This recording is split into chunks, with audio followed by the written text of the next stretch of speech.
హసన్ వెళ్ళినాక అతని భార్య 2 రోజులపాటు అత్తగారిని అంటిపెట్టుకునే ఉంది. మూడోనాటి సూర్యోదయం వేళ ఆమె అత్తతో, నాకు స్నానశాలకు వెళ్లాలని ఉన్నది. మంచి స్నానం చేసి ఎంతో కాలమైంది అన్నది. అవేం మాటలే, పిల్లా, ఈ ఊరు మనకు కొత్తాయి. స్నానశాల ఎక్కడో కూడా తెలియదాయే. ముందుగా వెళ్ళి ఏర్పాట్లు చెయ్యటానికి మీ ఆయన కూడా లేడాయే. ముసలిదాన్ని, నీకు తోడుకూడా రాలేనైతిని. కావాలంటే సుఖంగా తలంటి స్నానం చెయ్యటానికి కావలసిన సరంజామా ఏర్పాటు చేసి నీళ్లు కాస్తాను. ఇంట్లోనే హాయిగా స్నానం చెయ్యి. ఏ శ్రమా ఉండదు అన్నది హసన్ తల్లి. స్నానశాలకు వెళ్లటానికి కూడా అభ్యంతరమైతే ఎలాగత్తా? బానిసలకైనా అన్ని కట్టుబాట్లుండవే. ఇలా బతికే కన్న చావు మేలుగదా అన్నది హసన్ భార్య. తన కోడలు అంత మాట అన్నాక ముసలావిడ నొచ్చుకుని, స్నానానంతరం ధరించే బట్టలు, పూసుకునే అత్తర్లూ తీసుకుని, పదవే, అమ్మాయ్. నీ ఇష్టప్రకారమే కానియ్యి.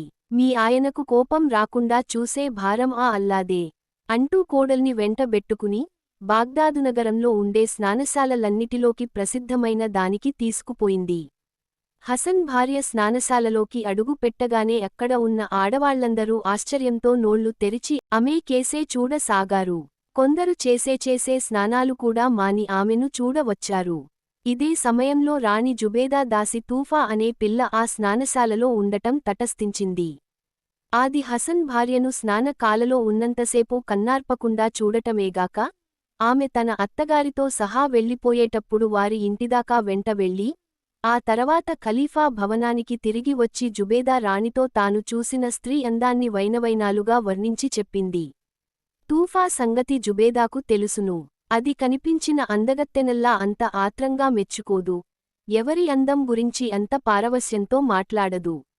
అందుచేత ఈ అపురూపపు సౌందర్యరాశిని స్వయంగా చూడాలని జుబేదాకు బలమైన కోరిక కలిగింది. ఆ సౌందర్యవతి పేరు తూఫాకు తెలియదుగాని, ఆమె ఫలానా భవనంలో ఉంటున్నదని అది చెప్పింది. ఖలీఫాకు అంగరక్షకుడుగా ఉండే మసూర్ను పిలిచి జుబేదా, ఫలానా భవనానికి వెళ్ళి, అందులో ఉంటున్న స్త్రీని వెంటబెట్టుకురా. ఒక్కడవే తిరిగి వచ్చావో నీ తల ఎగిరిపోతుంది అన్నది. మస్రూర్ వెంటనే హసన్ ఇంటికి వెళ్లి తలుపు తట్టాడు. హసన్ తల్లి తలుపు తెరిచి, మసూరు చూసి, ఏం కావాలని అడిగింది. నా పేరు మన్రూర్. నేను ఖలీఫాగారి అంగరక్షకుణ్ణి. ఈ ఇంట్లో ఉండే అమ్మాయిని తీసుకురమ్మని మా రాణిగారి ఉత్తరువు అన్నాడు మసూర్. హసన్ తల్లికి భయం పట్టుకున్నది. ఆమె కంపించిపోతూ, నాయనా, మన్రూర్, మేము ఈ ఊరికి కొత్తవాళ్లం. నా కొడుకు ప్రయాణం మీద వెళ్లాడు. వెళుతూ తన భార్యను గడప దాటి వెళ్లనివ్వవద్దని మరీ చెప్పాడు. అది బయటికి వెళ్ళితే ఏదో కీడు మూడుతుంది. దానికేదైనా జరిగిందో మావాడు బతకలేడు. ఏంజేతును అన్నది. ఏమీ భయంలేదమ్మా. మా రాణిగారు మీ కోడలి అంద చందాలు విని చూద్దామనే ఉద్దేశంతో పిలిపిస్తున్నారు. ఆ పిల్లకేమీ రాకుండా నేను లేనా? క్షేమంగా తీసుకుపోయి క్షేమంగా తెస్తాను. ఇలా ఎంతమందిని తీసుకుపోయి కాళ్ల దగ్గర దిగబెట్టాను కాను అన్నాడు మస్రూర్. పరిస్థితి అనివార్యమైనదని హసన్ తల్లి గ్రహించింది. ఆమె లోపలికి వెళ్లి తన కోడలికి, మనమలకు మంచి దుస్తులు వేసి అలంకరించింది. ఆ తర్వాత వాళ్లతోబాటు తానుకూడా మస్రూర్ వెంట ఖలీఫా మంది రాణికి బయలుదేరింది. వారు వచ్చి చేరే సరికి రాణి జుబేదా సింహాసనం మీద కూచుని ఉంది. ఆమె చుట్టూ అనేకమంది దాసీలున్నారు. వారిలో తూఫా కూడా ఉన్నది. జుబేదా హసన్ భార్యతో, రా, అమ్మాయ్. ఇక్కడ మగ వారెవరూ లేరులే. నీ మేలిముసుగు తీసెయ్యవచ్చు అంటూ తూఫా కేసి చూసింది. తూఫా ముందుకు వచ్చి, హసన్ భార్య ధరించిన మేలి ముసుగును ఎంతో భక్తితో తీసివేసింది.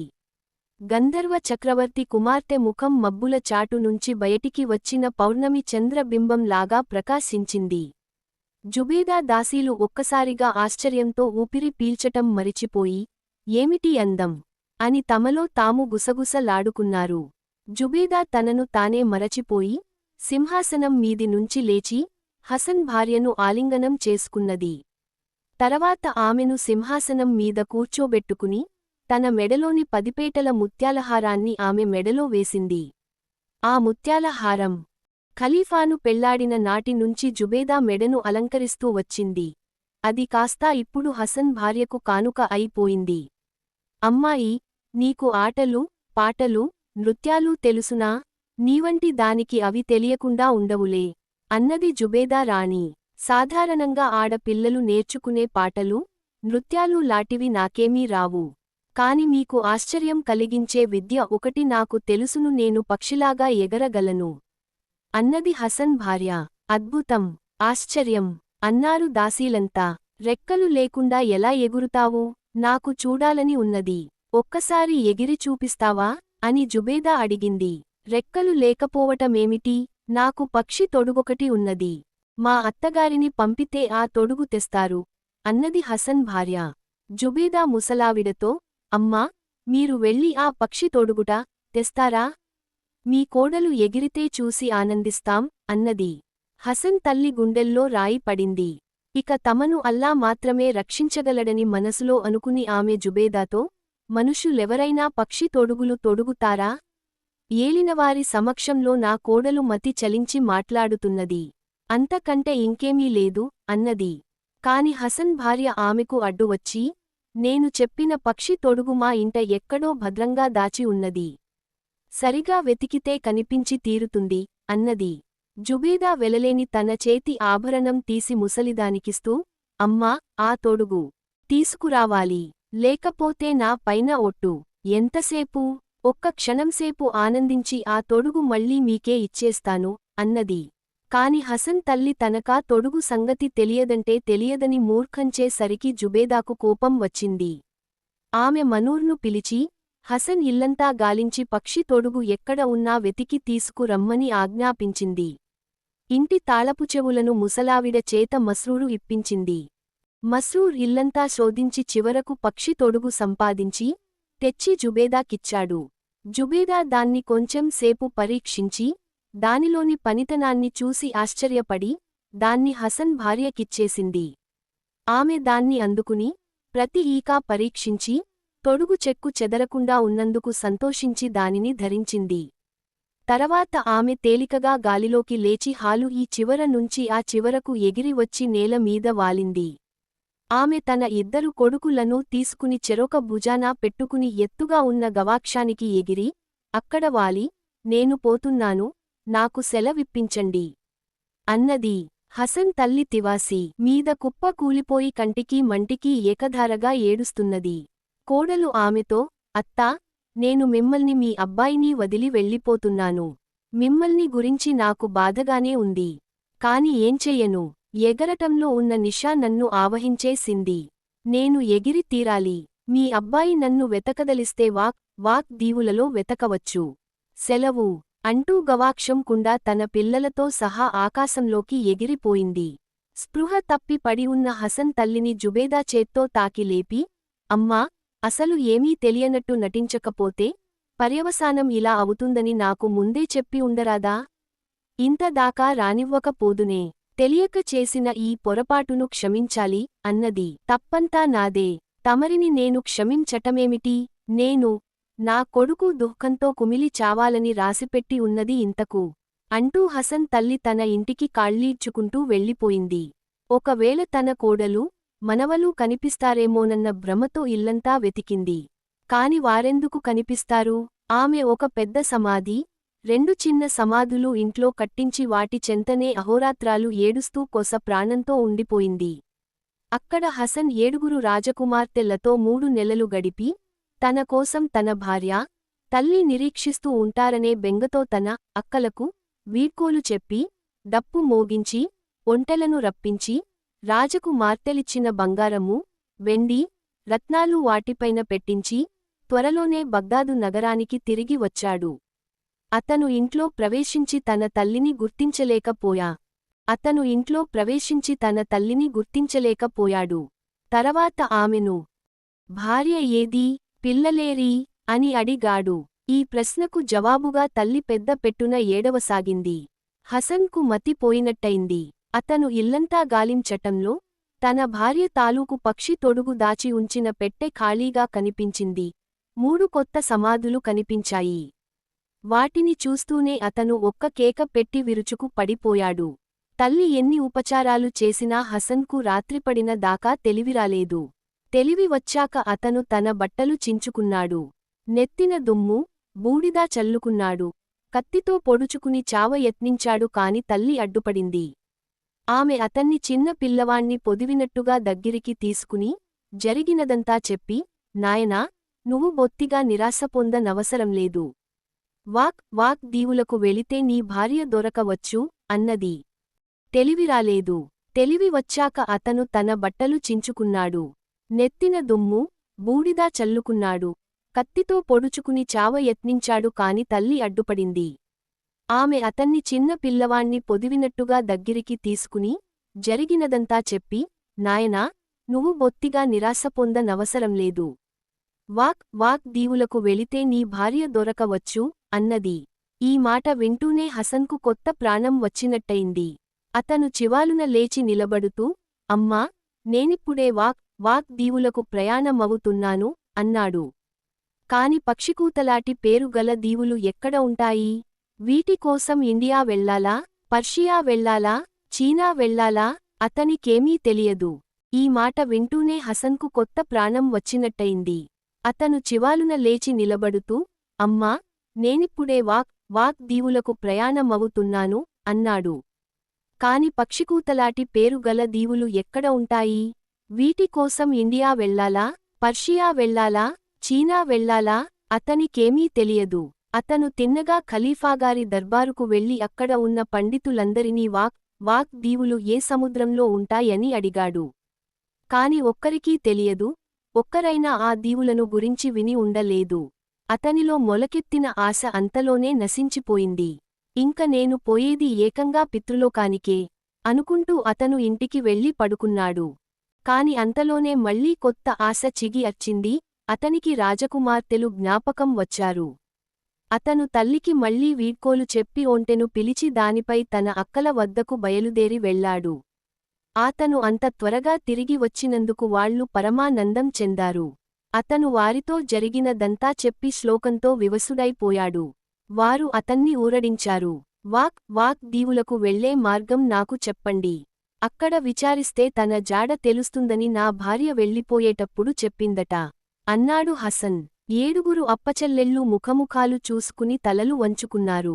చివరకు వారు, హసన్, చెయ్యి ఎత్తి స్వర్గాన్ని తాకటమైనా నీకు సాధ్యమవుతుందేమో గాని వాక్ దీవులకు వెళ్లటం సాధ్యం కాదు అన్నారు. హసన్ పెట్టుకున్న ఆశలన్నీ అడుగంటిపోయాయి. దుఃఖావేశం ముంచుకొచ్చింది. అతన్ని పెంచుకున్న ఆఖరు రాజకుమార్తె ఊరడించి, నీకు నీ భార్య, బిడ్డలు దక్కే యోగం ఉంటే ఏదో ఒక ఉపాయం దొరకకపోదు హసన్, మేము మాకు చేతనైనదంతా చేస్తాము గాని చేతులు కట్టుకు కూర్చోము, దిగులుపడకు అని ధైర్యం చెప్పింది. ఈ రాజకుమార్తెలకు అబ్దల్ కద్దూస్ అని ఒక మేనమామ ఉన్నాడు. ఆయన ఏడాదికొకసారి తన మేనగోడళ్లను చూడవస్తాడు. ఆయనను అవసరంపడి పిలవాలంటే ఒక రకమైన గుగ్గిలం నిప్పులో వేయాలి. ఆ గుగ్గిలం పెద్ద రాజకుమార్తె వద్ద ఉన్నది. దానిని కొంచెం తీసి నిప్పుల మీద వేయగానే పెద్ద సుడిగాలి వీచింది. అది అణగారి పోగానే తెల్ల ఏనుగు నెక్కి అబ్దల్ కద్దూస్ చక్కా వచ్చాడు. ఆయన మూతి మీద వేలు వేసుకుని, తల వంచి దీర్ఘాలోచన చేసి, ఏమేమిటో గుణించుకుని చివరకు, లాభం లేదు. మీ తమ్ముడు అసాధ్యం తలపెట్టాడు.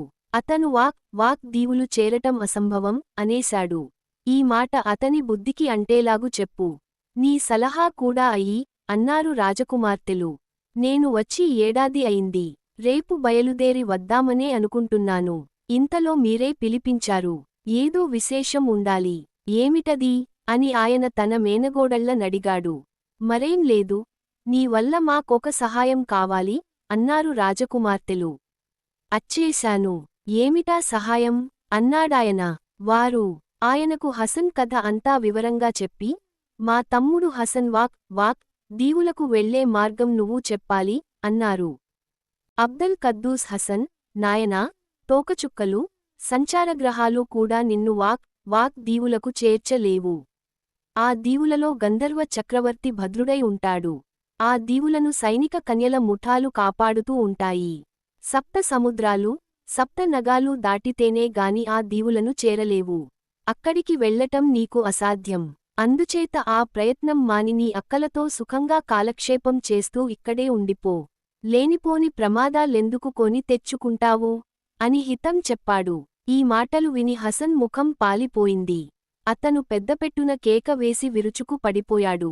అతన్ని చూసి అబ్దుల్ కద్దూను జాలి కలిగింది. హసన్కు స్పృహ తెలియగానే ఆయన అతని భుజం మీద చెయ్యి వేసి, నీ సంగతి ఇలా వదిలేయటం నాకే బాగాలేదు. ఏదైనా దారి ఉందేమో చూస్తాం, నా వెంట వస్తావా? అని అడిగాడు. హసన్కు మళ్లీ ప్రాణం వచ్చినట్టయింది. అతను ఎగిరి గంతేసి ముసలాయనను వెంబడించాడు. ఇద్దరూ తెల్ల ఏనుగు పైకెక్కి కూచున్నారు. కద్దూస్ దాని చెవిలో ఏదో చెప్పాడు. వెంటనే ఏనుగు గాలిలోకి లేచి, అద్భుత వేగంతో ప్రయాణించి, నీలి పర్వతం చేరుకున్నది. నీలి పర్వతంలో ఒక గుహ, దానికి నీలం రంగుగల ఉక్కు తలుపు ఉన్నాయి. వృద్ధుడి తలుపు తట్టగానే నీలఛాయ గల ఒక నీగ్రో, నీలి ఖడ్గము, నీలి డాలు పట్టుకుని వచ్చాడు. వృద్ధుడు రెప్పపాటులో వాడి కత్తి, డాలు లాగేసి అవతల పారేశాడు. వెంటనే నీగ్రో తలుపు మూశాడు. వాడు వారికి దారి ఇచ్చాడు. ఇద్దరూ గుహలో ప్రవేశించినాక వాడు ఎప్పటిలాగా గుహ మార్గంకుండా వారు 1 మైలు దూరం నడిచాక 2 వాకిళ్లు కనిపించాయి. రెంటికీ బంగారు తలుపులున్నాయి. అబ్దుల్ కద్దూస్ ఒక వాకిలి తలుపులు తీసి లోపలికి వెళ్ళిపోయాడు. ఆయన ఆదేశానుసారం హసన్ వెలపలనే ఉండిపోయాడు. 1 గంట గడిచాక ఆయన ఒక గుర్రాన్ని వెంటపెట్టుకుని బయటికి వచ్చాడు. గుర్రము, దాని జూలు కూడా నీలంగానే ఉన్నాయి. ఆయన హసన అన్ను ఆ గుర్రం ఎక్కమని 2వ ద్వారం తెరిచాడు. ఆ ద్వారం అవతల నీలాకాశం తప్ప మరేమీ లేదు. నాయనా, ఆఖరుసారి ఆలోచించి నిర్ణయించుకో. నీకు ఘోరప్రమాదాలు ఎదురవుతాయి. వాటిని ఎదుర్కుంటావా, లేక మీ అప్పల దగ్గరికి తిరిగి వెళ్ళిపోతావా? అని ఆయన హసన్ను అడిగాడు. 1000 మరణాలనైనా ఎదుర్కుంటాను, అన్నాడు హసన్. కని పెంచిన మీ అమ్మ కోసమైనా వెనక్కు తిరిగి వెళ్ళవా? అని వృద్ధుడు అడిగాడు.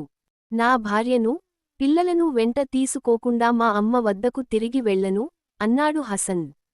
అలాగే కాని, హసన్, ఈ ఉత్తరం తీసుకో. గుర్రాన్ని నీవు నడపనవసరం లేదు, దానికి దారి తెలుసు.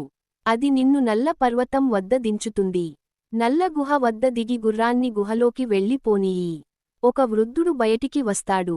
ఆయన నిలువునా నల్లగా ఉంటాడు, కాని మోకాళ్లదాకా పెరిగిన తెల్లటి గడ్డం ఉంటుంది. ఆయనకు వందనం చేసి ఈ ఉత్తరం ఇయ్యి. ఆయన పక్షులకు రాజు, నాకు పైవాడు. ఆయన సహాయం లేకుండా నీ పని సానుకూలం కావటం అసంభవం. ఆయన మెప్పు పొందు అని అబ్దుల్ కద్దూస్ గుహ ప్రవేశించాడు. నీలం గుర్రం గట్టిగా సకిలించి ఆకాశంలోకి ఎగిరింది.